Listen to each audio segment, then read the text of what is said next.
High বন্ধুরা, আবার চলে এসেছি একটা মেনু নিয়ে, কিন্তু মেনুটা পুরোটা দেখালাম না।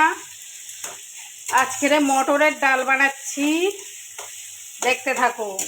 ফোড়নে দিয়েছি কালো জিরে, তেজপাতা, শুকনো লঙ্কা আর দিয়ে এটা ফোড়নটা ভেজে নিয়েছি।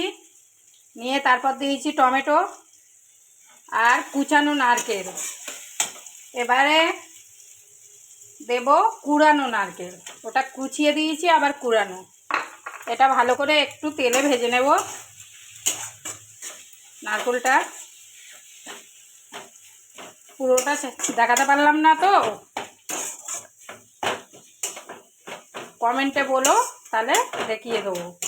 এখন নারকেলটা একটু ভেজে নেব ভালো করে।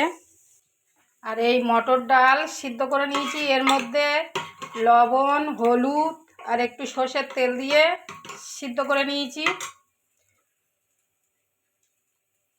ভালো করে একদম ঘেটে নিয়েছি, দেখুন এইভাবে করলে খুব ভালো লাগে। এটা মটর ডাল রুটি দিয়ে খাওয়া হবে। একটু চিনি দিয়ে দিলাম, জিরের গুঁড়ো দিয়ে দিলাম, ধনিয়ার গুঁড়ো দিয়ে দিলাম। এবারে এটা কষিয়ে নেব, ভালো করে ভেজে নেব মশলাটা। ভাজা লঙ্কা দিয়েছি বলে গুঁড়ো লঙ্কাটা দেবই না, ভাজা হয়ে গেছে। এবার ডালটা দিয়ে দেবো। ডালটা এইভাবে দিয়ে দেবো। ডালটা দিয়ে দিয়েছি, এবারে ডালটা ফুটবে একটু। এই ডালটা একটু ঘন ঘন খেলে ভালো লাগে, থকথকে ডালটা করলে ভালো লাগে, রুটি দিয়ে খাওয়া তো।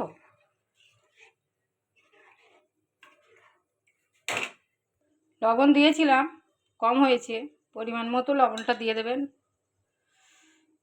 আন্দাজ মতো। তো যে যার খেতে যেরকম মিষ্টি লবণ এগুলো যে যা পছন্দ করে সেই হিসাবে দিতে পারো, না চাইলে দিতে হবে না। কাঁচা লঙ্কা দিয়ে দিলাম, ধনে পাতা দিয়ে দিলাম।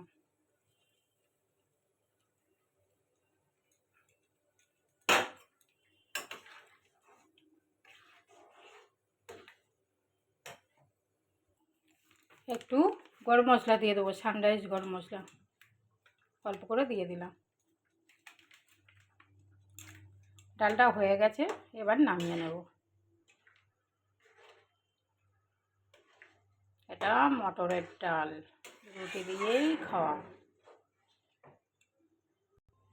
ডালটা হয়ে গেছে, নামিয়ে নিয়েছি। ভালো লাগলে পাশে থেকো বন্ধুরা, বুঝলে? আর সবাই যদি খাবে চলে আসো আমাদের বাড়ি, রুটি আর ডাল।